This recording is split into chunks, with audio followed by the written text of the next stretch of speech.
Welcome to Top Cars Review. They say, less is more.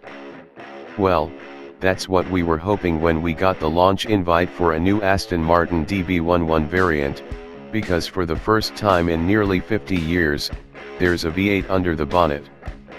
But not just any V8, because in another milestone moment, Aston's relationship with Mercedes-AMG has delivered AMG's potent 4.0-liter twin-turbo V8 engine, which the company says, has been tuned to deliver the right level of performance, as well as that unique Aston sound, befitting of an Aston Martin Grand Tourer with a bit of attitude.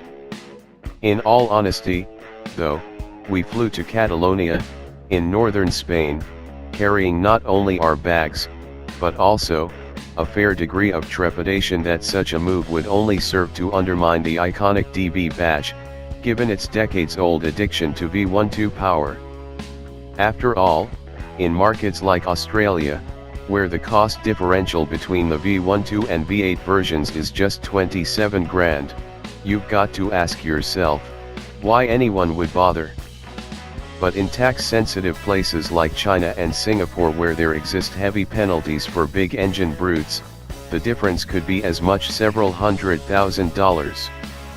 But, actually, as it turns out, there's a lot more to it than that, and believe it or not, it's less about outright power and torque, and more about driver engagement and vehicle dynamics.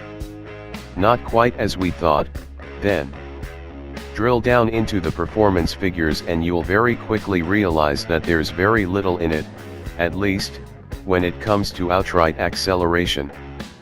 The 5.2-liter twin-turbo V12, which boasts 447 kilowatts and 700 Nm, claims the 0 to 100 km/h sprint in 3.9 seconds, while the V8 version makes 375 kilowatts and 675 Nm, and is good for 4 seconds flat.